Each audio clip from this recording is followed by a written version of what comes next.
Welcome everyone. Welcome to Soil Stories. So my name is Isabel Jeniches with the New Mexico Healthy Soil Working Group. And I'm here today with my friend and colleagues, Claudia Reynoso and Rob Hirsch. Give a wave. If you're joining us for the first time, we are a grassroots advocacy group for soil stewardship and regenerative agriculture. We got started working in state policy to pass the New Mexico Healthy Soil Act in 2019, which created the Healthy Soil Program, which is now run by the New Mexico Department of Agriculture.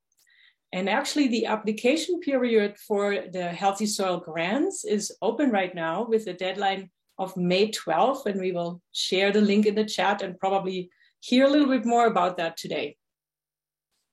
Aside from policy, we are also committed to educating the general public about soil health and to connect growers and eaters.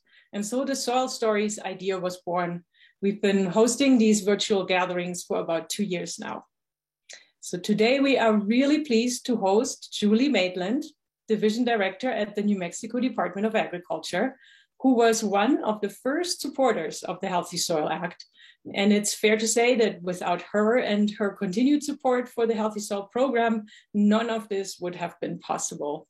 So thank you, Julie, for making the time to be here, and thank you all for joining us today.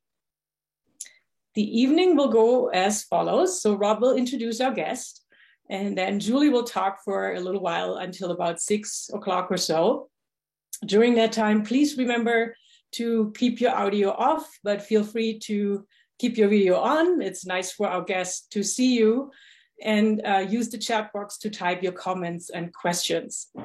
At about 6 o'clock or a little after or before, we'll go open it up for conversation. And Claudia will call on you to unmute yourself and ask a question or make a comment if you like. We are recording, so let us know if you'd rather not be on YouTube, and we can edit you out. And as we're getting close to 6:30, we will share some announcement. So with that, I'm handing it over to Rob. Well, thank you, Isabel. And thank you so much for everyone who's participating this evening on Soil Stories. And a special thanks to Julie Maitland, who's our special guest tonight. And like Isabel said, Julie has been instrumental in the soil health, Healthy Soil Program at the New Mexico Department of Agriculture. A lot of work goes on behind the scenes to bring this program to life and to administer it and to guide it successfully.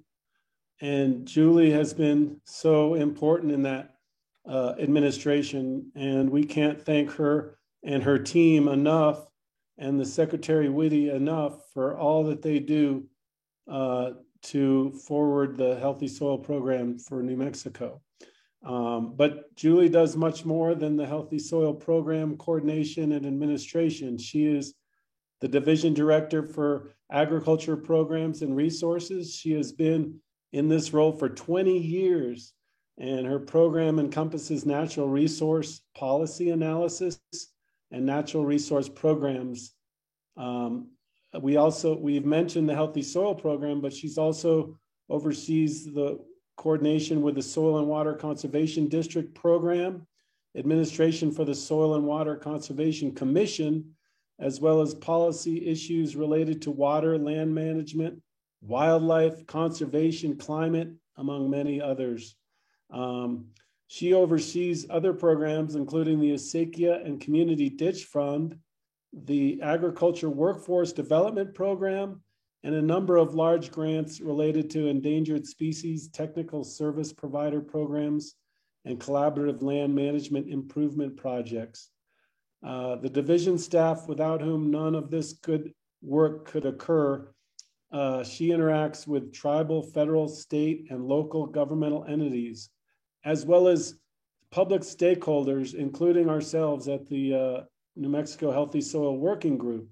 She has always involved stakeholders and entities that are involved in these endeavors, and it's a testament to her and the Secretary Whitty and the New Mexico Department of Agriculture that these programs are being offered so successfully.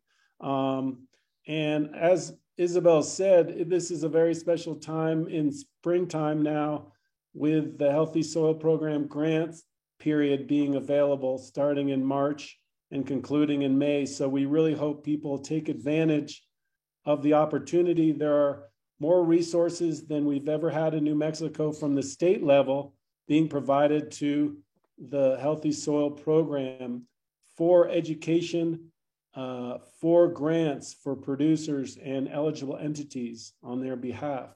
And so we really hope people take advantage of that. And for that reason and many others, we're very delighted to have Julie with us tonight. Well, thank you, Rob. That was a really nice intro. And thanks to Isabel and Claudia as well. I really appreciate it. And thanks to all of you for sharing a little part of your day. Also, we have one other person from NMDA on, and that's Katie Getz, and she's one of the co-leads for the Healthy Soil Program. And so if for whatever reason this goes to any kind of technical questions, then she might be able to help us out. And rest assured that if you have questions related to the program, we have resources, but that's not the entire focus of this discussion tonight, obviously. And really, I'm just here to share a little bit of what I do and what I've been doing. And I think you all should be really interested and grateful to your cohorts here at the Healthy Soil Working Group for the energy and their ability to get this legislation passed. And the legislation is only 9 pages long, which is long in one way and short in another, but it is chock full of things to be done. And we're addressing those things as we go along. And just so that you understand, we are always sort of in a continuous improvement state of mind with respect to this program. So one of the things that Isabel and Rob and Claudia asked that I maybe share with you is how did healthy soils or soil health or agriculture maybe in general kind of come to my mind. And so I do not have one of those backgrounds. I didn't grow up on a ranch, and I didn't, in fact, my mother is, she was a first generation American her mother was from Jamaica and her father was from Holland.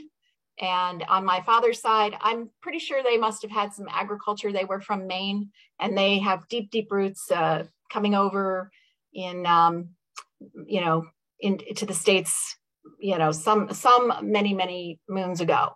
So I'm sure that there was agriculture there, but being estranged from my father and his family, I don't have a lot of deep knowledge on that side of the family. So anyway, so I don't have that background, but what I do have is a really deep appreciation for not only agriculture, but for food. And in my family, there were, food was an important thing, and like it is in everybody's family, but we just had a lot of interesting traditions in terms of food. And so I grew up eating a lot of very spicy foods and things like that, just island-based kinds of foods, beans and rice and that sort of thing. So it's sort of interesting. Then following, sort of the childhood, I taught myself to bake when I was about, 5 or 6. It was a disaster initially, but my neighbors and my family were gracious enough to choke down whatever I made. And then eventually, this is maybe something, I don't know if Isabel and Rob are aware of this, but I apprenticed in a French bakery in New York City for many years, about 5 years. And that led me into sort of the baking business. And I promised myself that if baking was no longer fun, if getting up at 2 a.m. and being in the bakery by 3 or 2:30 or whatever was no longer fun, that I would seek, other alternatives. And so I did that for 20 years. And you might say, well, like, how old are you? You did this other thing for 20 years. And well, old enough. Anyway, so so after the bakery, I went back to school and got a master's degree in economics. And that led me into this policy realm that we're in now. How many of you are farmers or ranchers or aspire to be? How many of you are other things, like you do policy or you do those sorts of things, or you're an academic? See, there's Brent. Brent wears a bunch of hats. How many grew up on a farm? How many like to eat? Everybody should raise their hand. Anyway, so what happened was I actually decided that what I wanted to do was an agroecology course, but I had two little girls at the time, raising them on my own. And I thought, well, I need to find a place to be. And it turned out to be New Mexico, and did the economics program at New Mexico State University and focused on policy, natural resource policy in particular. So my first position at the Department of Ag was as a water specialist. And so I had some background in that and did a lot of federal Clean Water Act kind of policy analysis and different things like that.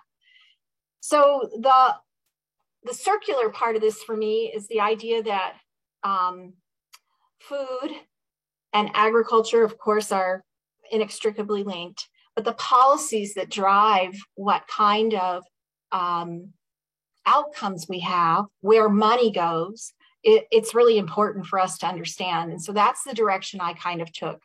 And as it happened, the boss who hired me at the time, division director, his name was Ron White. I don't know, he took a risk on me because he said to me, "Why do you talk with your hands so much?" I finally had to learn to sit on them and stop making so much noise with my hands. I guess that's the New Yorker. And that's the other one who's going to make some noise. Hey. In any event, when he decided to retire, I decided to apply for his job. And it was kind of a long shot. And as it turned out, though, that long shot paid off. And now you have me in this position for the time being anyway, and for the last 20 years. So in that, I've had the opportunity to really come full circle with being in food production, coming to understand agriculture through policy, not practice, because like I said, I don't have, like, that's not what I do. I do have a kind of green thumb, and I have sometimes a small garden, very, very, very tiny, and that sort of thing. But I have a real appreciation for living in a place like this, the desert, where I've lived since 1994. And so I have to get my guy over here, my little guy, to stop with the barking. Excuse me. All right, go. I also have birds nesting, and so they come and they hang out and the dog barks, so sorry. Anyway, hopefully you'll edit this, Isabel, so that we can remove some of the barking in the background. In any event. We like dogs, just so you know. Well, most people seem to like dogs, and I've seen a lot of people on Zoom over the last few years, and particularly the last 2 years, who had cats walking across their computers, and there's no controlling them, and they were our pals, weren't they, when we were stuck at home? So nothing wrong with that. Although he's a little bit high pitched for me at times with that bark.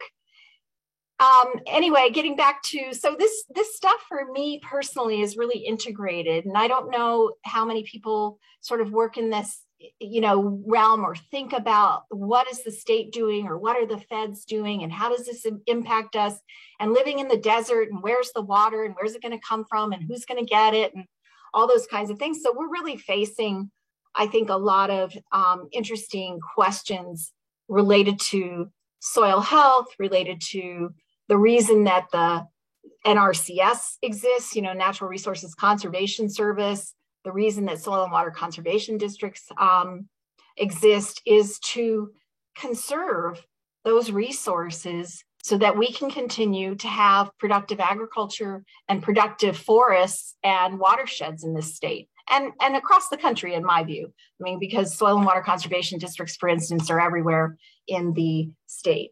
If you ever want to get a little insight, you can have Brent Van Dyke, if he hasn't already been. He can be one of your guests and talk about the National Association of Conservation Districts and wine, because he's a great grower along with other things that he does. So I think that, you know, these things are all inextricably linked. And right now, in this moment in time, what Rob said is true, is that we have the most money that we've ever had, to invest in soil health in the state. And we have $1 million of state money. And that's a lot of money. I highly recommend that if you have the slightest interest in having a project, that you consider putting in an application, and you have plenty of time left to do that. There's 5.5 weeks, something like that left. So we are, this state, and you all, how many people are from here or have lived here for a long, long time? So for those of you who have been here for a long time, and I've been here since 1994, I consider New Mexico my home. My kids grew up here. I have little grandchildren who are, who were born here. And so now we created our own, New Mexicans, I guess, by having some little ones be born here. But anyway, I think that we know that this state doesn't always have the best statistics in terms of the poverty and graduation rates or those sorts of things. But right now, the state is sitting in such a good position with funding that anybody with even the smallest amount of ambition, with just a little assistance, can probably be a recipient of funding for something at this moment. I think that it's a perfect time to think about doing that. And we need you to do it because we want to spend the money. And what we want to do actually is show the legislature that we can spend this money and that we can roll it out and start making a difference in what we do. We know that soil health is a long-term prospect. It doesn't happen overnight. We understand this. But if you don't make the first step to change something in your personal life, or in your garden, or in your on your farm, you don't make any movement forward. So I think we need to get some traction of a different sort under this, and really understand that the opportunity in front of us is really pretty profound, is the way I would put it. I also have the privilege of serving as the chair for the Western Sustainable Agriculture Research and Education, Western SARE program, which is a federally funded program. It's NIFA, so it's the National Institute of Food and Ag that funds this. And even they are getting more money. So this money thing right now, it feels like it's raining money. It really does. And the opportunity to seek funding, grants from a lot of different sources, including NMDA, is now. So don't hesitate. Do something if you're the least bit interested. The other thing I would say, in my role on the Administrative Council, which is an interesting group, it's been in existence since the late 80s, early 90s, when Congress decided to fund this. And the remarkable thing about it is that I get to serve on this body that includes a lot of farmers and ranchers, as well as other people in different walks of life. For instance, there's an NRCS person there's a person from ARS, there's a person who does integrated pest management. There's usually an ag business type person on there. So the membership is about 18 people, And this administrative council isn't just like a rubber stamp. What it does is it decides, and the grant programs include grants for farmers and ranchers. And so it works hand in hand with cooperative extension and other researchers from different universities and NGOs and so forth around the Western United States, which includes the territories like Guam, and also includes Hawaii, which I know is a state, not a territory, just in case you thought maybe I didn't know. But anyway, the point is that, that there are opportunities for anybody out there who's a farmer or a rancher or interested in pursuing some line of research to get funding from this organization. So many integrated opportunities to think about things that you'd like to do. And I really encourage you to look at this stuff. And I know because, you know, in my day job and evenings sometimes like this, you know, I am immersed in what I'm doing, and it's hard to make a turn and go do something else. But when the funding is there, you know, what do they say? When the iron is hot, strike, or whatever, something along those lines, one of those kinds of things. So really consider your options. So I wanted to do a little plug for Western SARE because it is really a grassroots kind of organization, and the people who are on there are really passionate. And so we govern in the sense of providing direction to the institution that moves the money, basically. So we are the leaders of how this should go in terms of research and education and so forth. And it's a pretty cool organization, so you should check it out.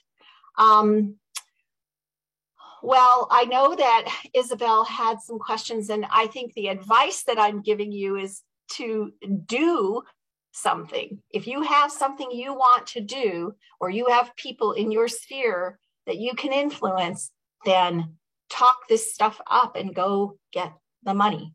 It's not that hard. I mean, we have requirements. It's money. You know, in this state, we have this push-pull for economic development. I'm going to give another plug too.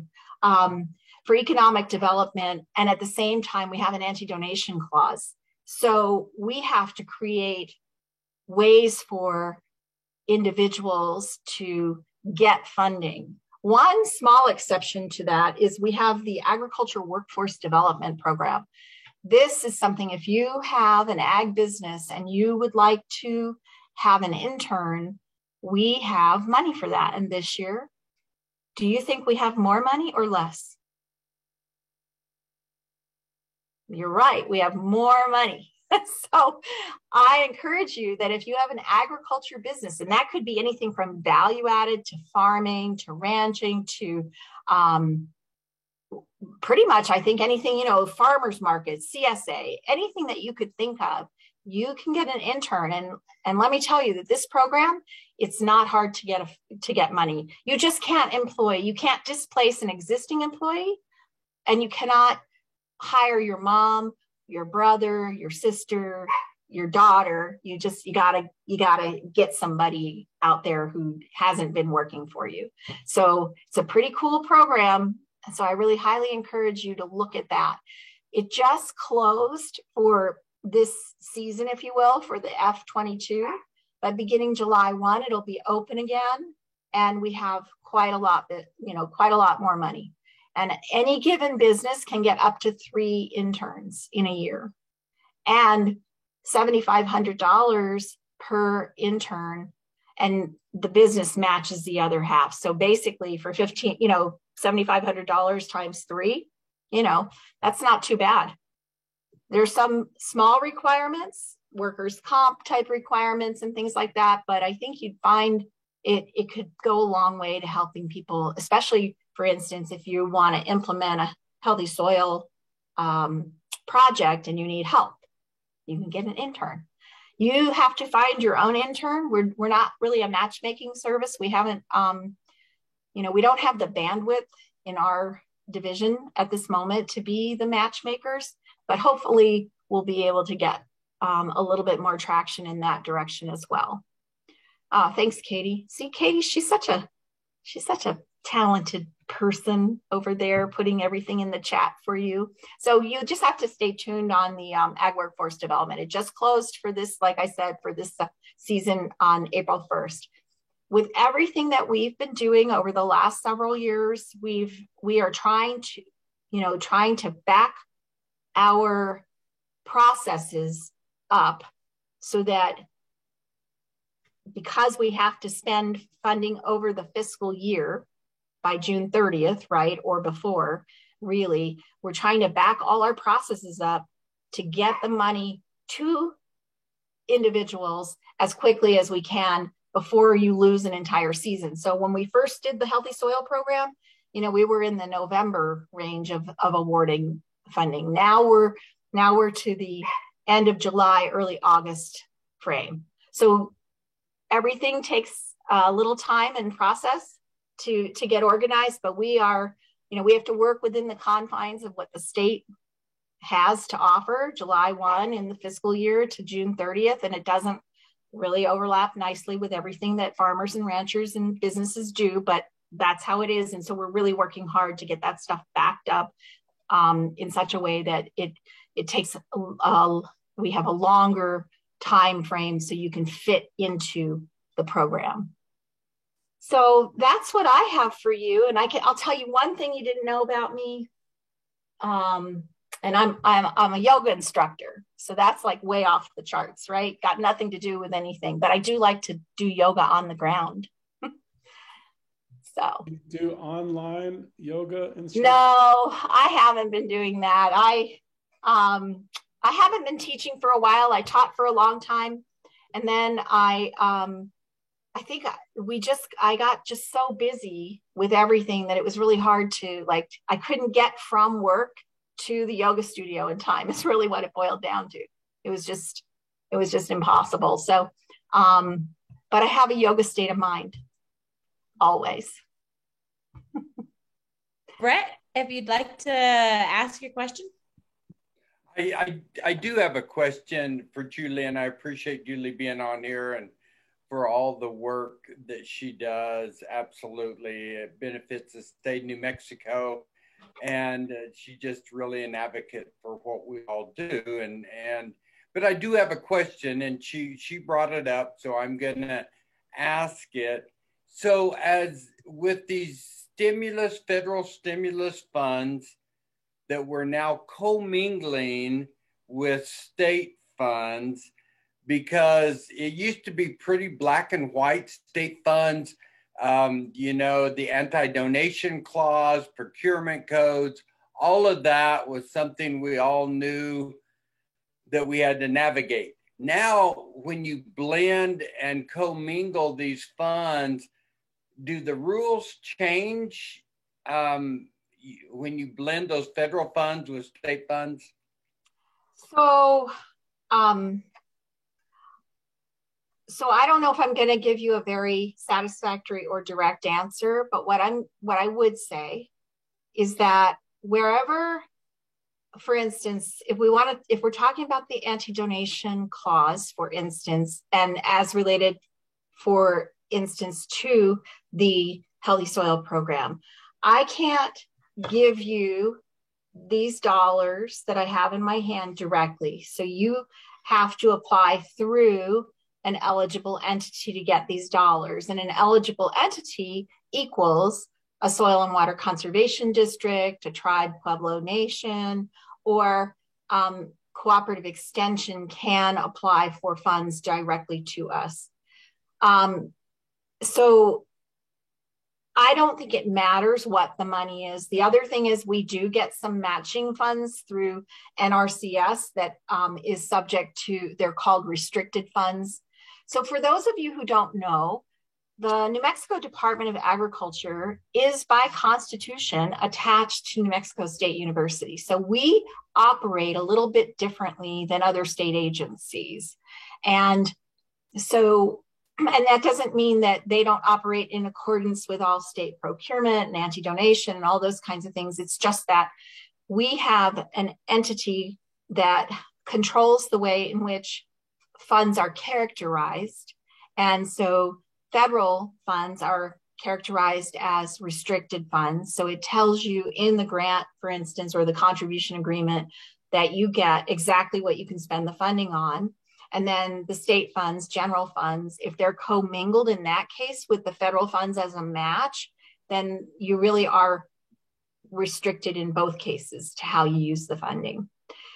For the ag workforce development, that's general fund money. And because it's considered economic development, I can give you this money. You can have this money directly from my agency. When it comes to the way in which the funding for this year has been characterized, that some of the funding came from the federal government that's in these budgets, I don't have that money. None of that money is that money. If that makes sense. So any of the money that I have is general funds. If it's matched to federal funds, it's restricted. If it's general funding, the same thing applies unless it's economic development, even though you can make a case about healthy soils and being economic development. We're not making that case. That's why we have eligible entities.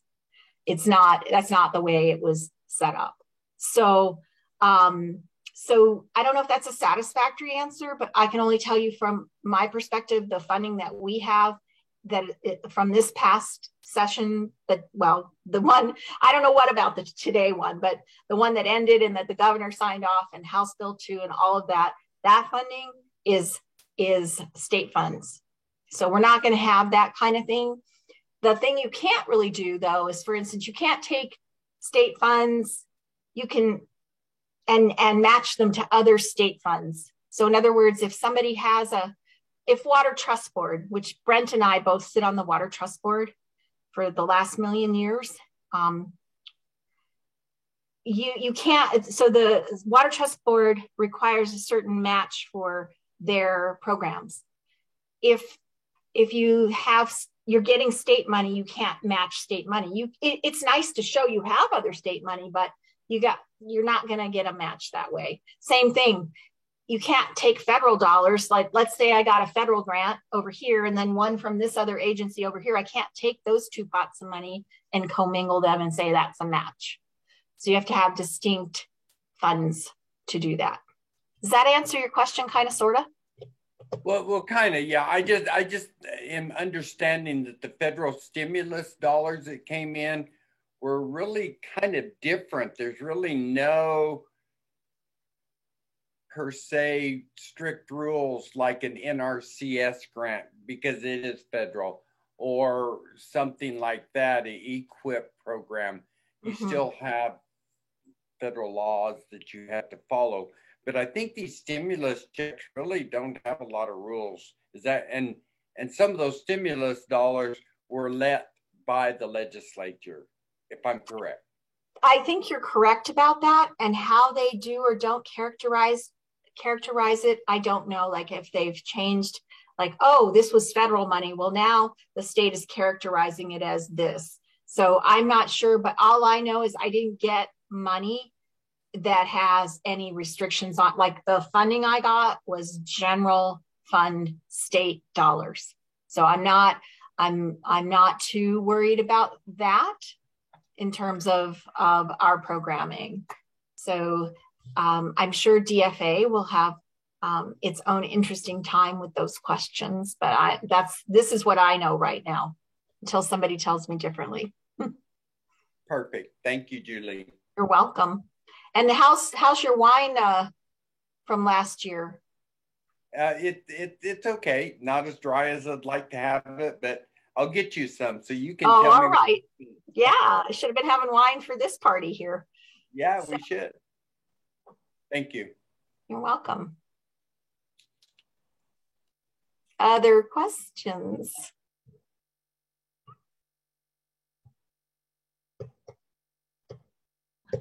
Robbie, if you'd like to unmute yourself.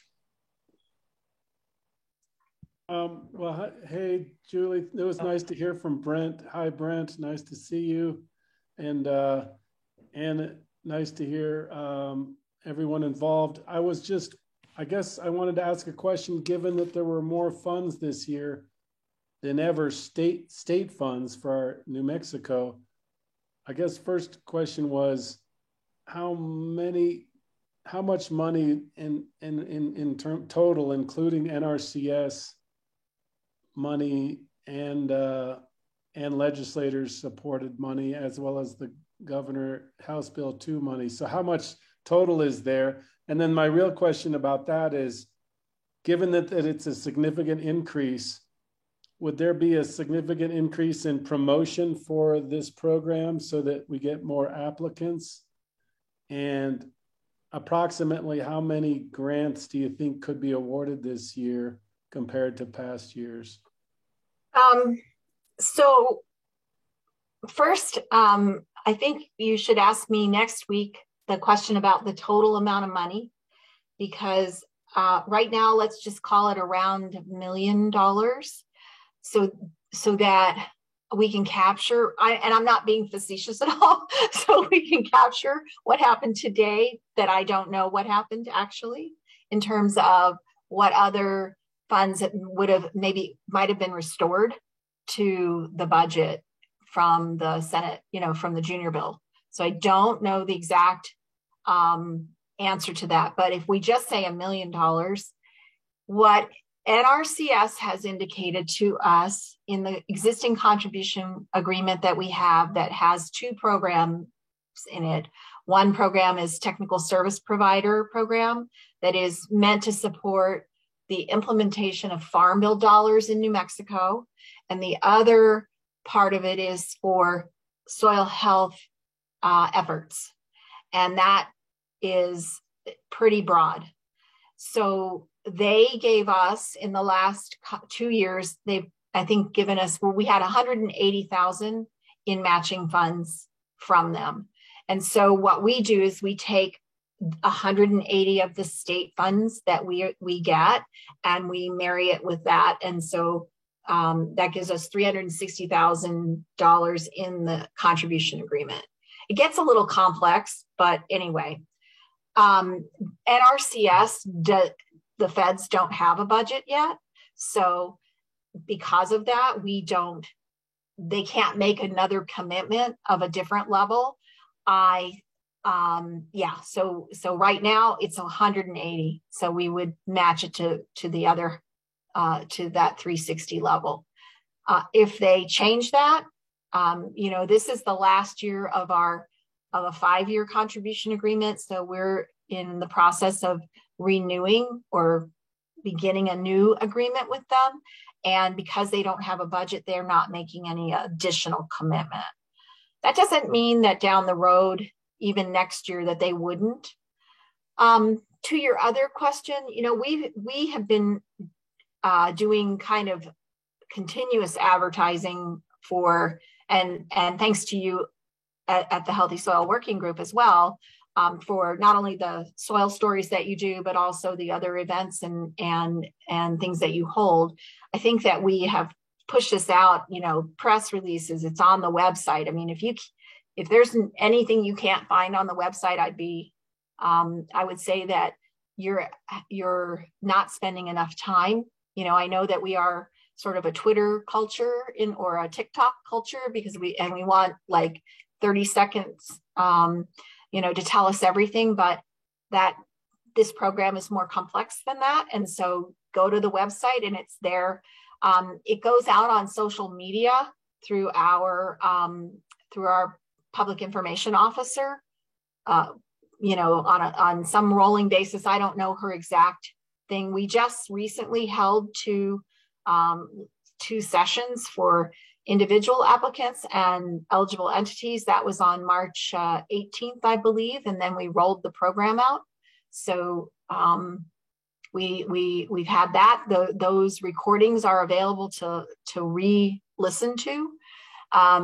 So anybody who needs to be directed to that to listen can do that. I know that listening to something after the fact might not be as exciting because you don't get to ask your questions, but you can always email us or call us and ask questions.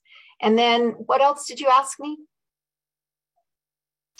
Those were your two high level questions. Well, the third thing was just how many approximately, oh yeah I'm not holding you to, but how many grants do you think could be awarded compared to past years?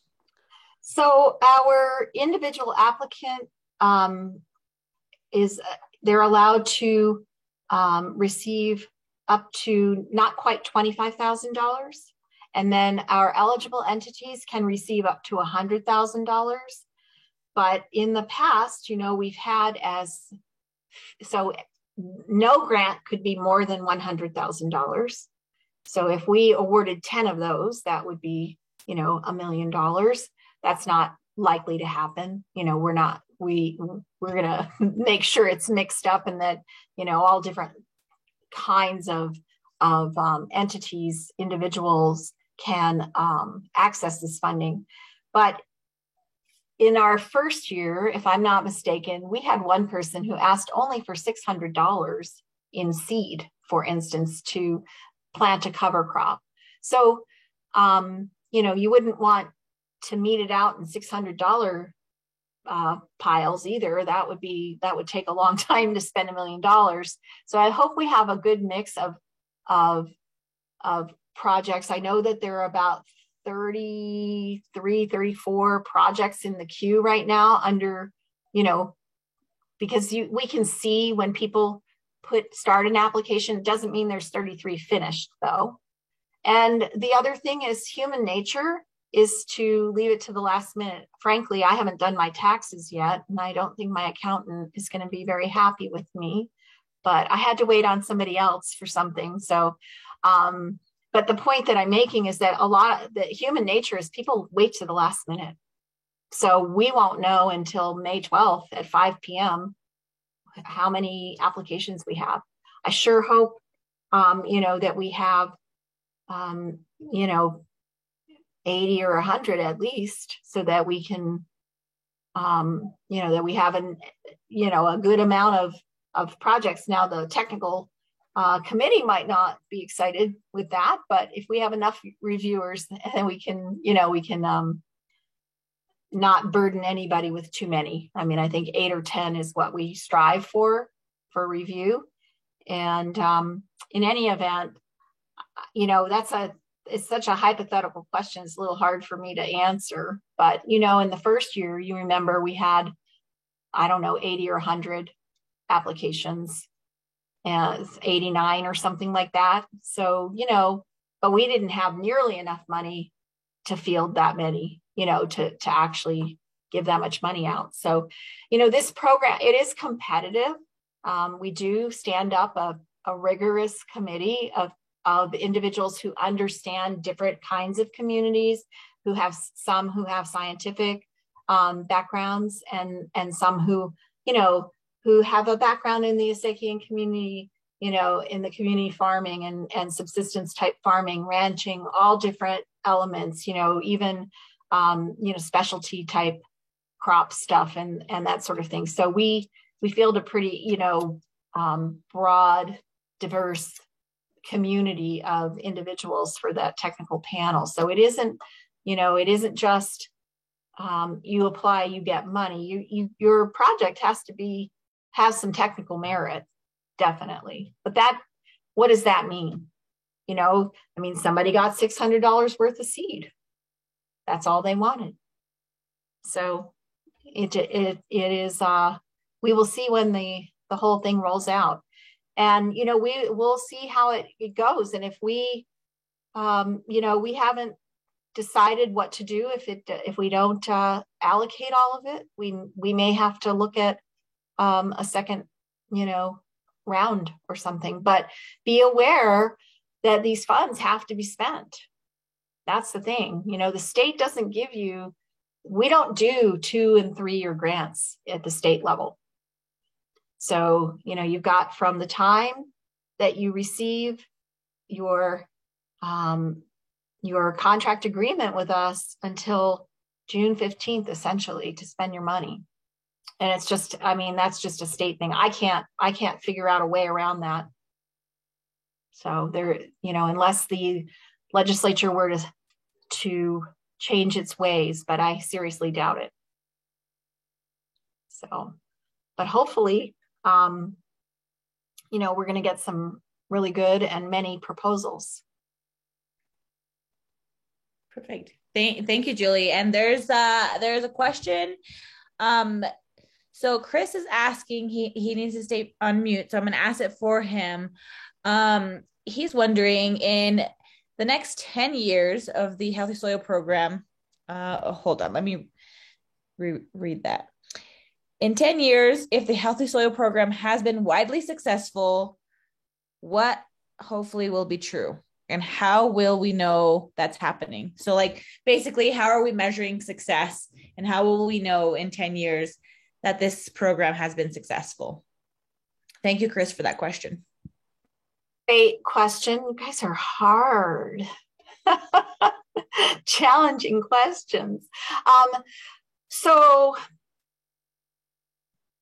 I think, and I don't know if Rob and Isabel would agree, but I think that the first level of success in my mind would be that we always get more applications than there is money, even in years when we have $1 million or however much money we have, because then that means that between all these groups that are interested and involved, this at the state level and at the NGO level and advocacy level and all that sort of thing, that the word is out. So that to me would be a first level of success. Another level of success would be this year for us. We're going to take next steps in terms of actually designing some kind of a monitoring element for this program. And by that, I mean, like, what are the on the ground results? And that has to be a collaboration, I think, between ourselves and eligible entities who are closest to the ground. So I would say stay tuned on that piece. But so in 10 years, I mean, long before 10 years, we would have that kind of a ability to look back and see. I think the other thing is that you would have on this particular thing, if Soil Stories continues or something like it, whatever it morphs into or stays as, that you would have many individuals who have been recipients of that funding come and talk and tell you what it has done for them. I think some of what we're talking about in a program like this is behavioral changes, where people are going from what they currently do to something else because they see an opportunity to make a change that will improve the conditions of their land and or give them a better quality of life, which might include, additional economic benefits, and it might include also that the ground is retaining water and things like that. Some of that is scientific, measurement and takes a little while to happen. But I would think anecdotally that we would know quite a little bit about the success in that way. I think, I'm an economist and not a biologist, not a soil scientist, not an agronomist, not a crop expert or anything like that. So there might be people on this call who have that background who perhaps would have some additional thoughts about what success would look like. But for me, it would be that this type of gathering, and hopefully more in-person gatherings in the future, would show us. And we have 2.1 million people in this state, more or less, and we have such a fractional amount of rainfall. And so are we doing everything we can to retain the water in the watersheds and so forth, and then making sure that, because there's always a push-pull between development and growing population and growing houses, and then the tension between that and irrigated farming, for instance, and those sorts of things. So that's another one of those like complex questions, but I think that being able to talk to sort of an average person who likes to eat, that and have them understand something, kind of like they understand that there was a Dust Bowl. Most people kind of understand that, but they would understand that, oh, if we do these things, then we have a better land, better land and better, less, and if it gets too technical, people glaze over. But maybe we're going to find out that New Mexico isn't the best carbon sink, but at least we won't be doing things that are emitting. Instead, we're keeping more carbon in the ground, but we're not. Maybe we're not an offset for oil and gas, but maybe we're doing other things. I'm on the governor's on the Natural and Working Lands. I'm a co-lead for that Natural and Working Lands climate action team. This came out of the governor's executive order, and we have a lot of data gaps with respect to understanding what soil health will generate in terms of helping us get to the goals for climate and carbon emissions and so forth. And so some of it is that our data gaps will be much more well understood, and we would have maybe better answers. But just at the public level, that people would have an understanding of what this kind of thing means. What is regenerative agriculture and what is soil health? So to me, that's what that would be. Thank you so much. And we are getting towards the end. So if anybody else wants to, Isabel, go ahead. Yeah, I'm going to just follow up on that, Julie, because I was curious. So I remember when we first met to talk about the idea of a Healthy Soil Act and a Healthy Soil Program for New Mexico. It was, now like 3 years ago. And I do feel like a lot has changed, especially with regard to climate change and how open we can talk about that. Like when we first met about that, we had to be pretty careful. Also, when it went through the legislature, there was just a lot of sensitivity about that. And I do feel like that has changed in those last years. And I was wondering if you felt the same way. I remember you were very passionate about the Healthy Soil Act. One of the reasons was because you saw it as did we, as a possible solution to climate change, one of them. And yet that was not something that we openly could voice in the legislature. I think that has changed. I personally contribute that to the youth movement in our state.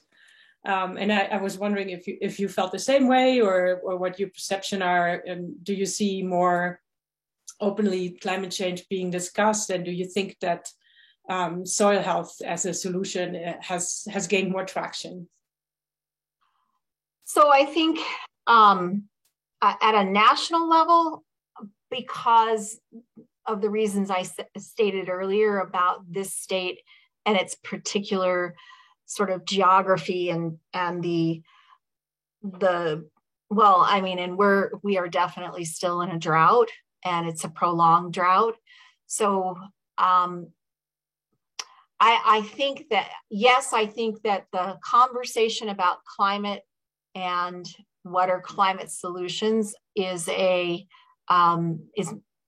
has changed a lot in this very short period of time, to the point where we can more discuss it differently than we might have before. Some of that at the state level has to do with what the governor is doing, and some of it also has to do with the tremendous amount of money that USDA is putting into that discussion.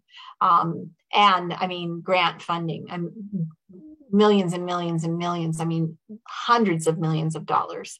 So I think that that's another thing.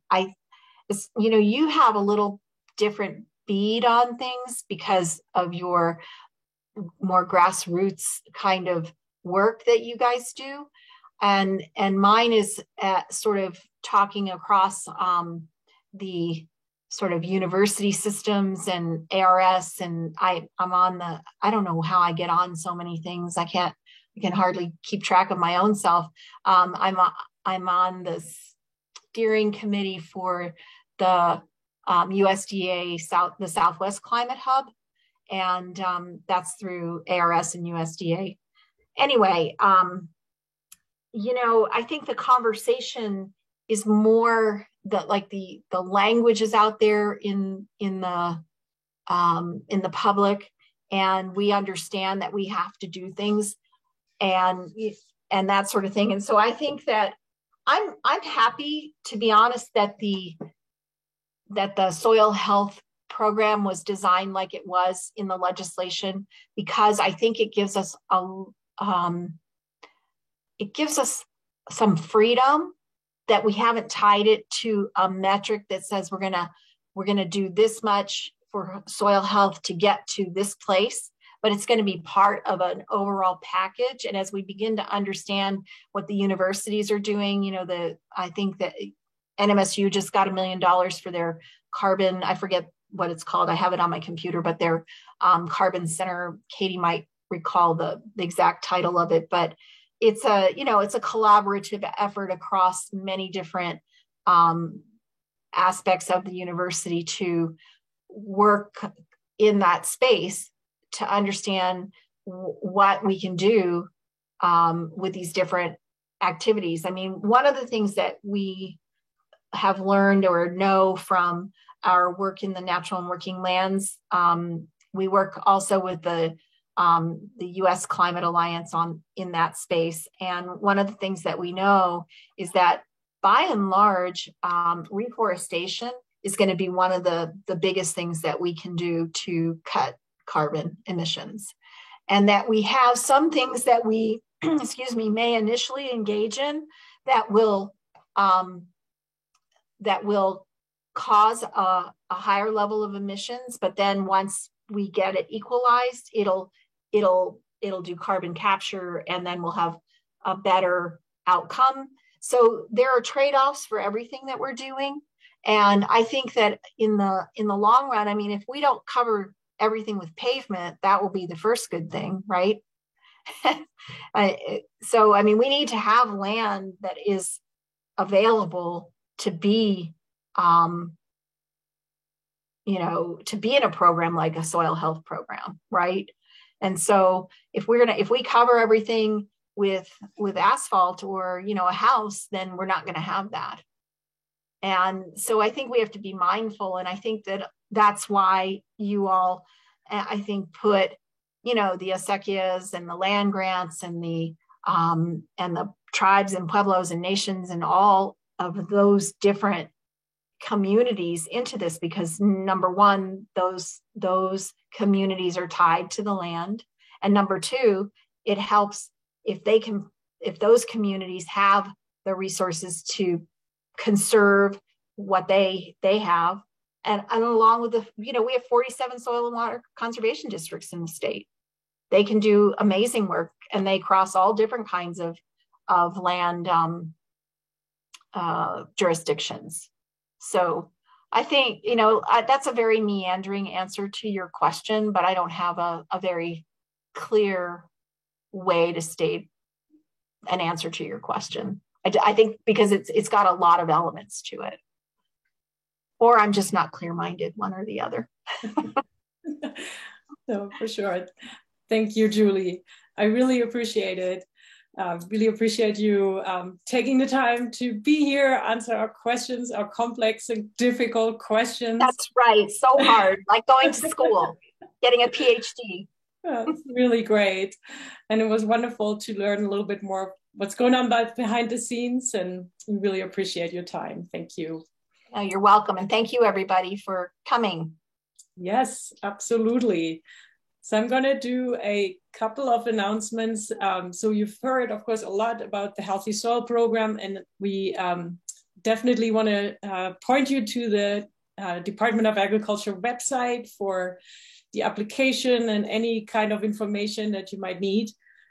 We do have from the working group some support services that we offer. We did a grant writing workshop That's on YouTube, and I put the link in the chat so you can watch that again and get brushed up on it. And we also offer, in collaboration with the Seeding Regenerative Agriculture Project, one-on-one assistance for folks who want to just have like a half-hour consultation with somebody to present their project and run it by us. And we'll do our best to help you out. So that you can sign up for that on our website, nmhealthysoil.org, and the link is in the chat. And then we just finished a bunch of upcoming Soil Stories. Guest appearances are announced at the website, and it's really a fun lineup. So all the way into summer, we are booked with guests. I'm very proud of that. So please do come back and join us again. And then more events at the website under other events. So yeah, it's going to be a fun time. Come join us again. And with that, we are closing for today and wishing you a good night and a good evening. Stay safe, stay healthy. And thank you, guys. Thank you, everybody. Good night. Thank you, everybody. Thank you, Julie and everyone. Thanks for hosting.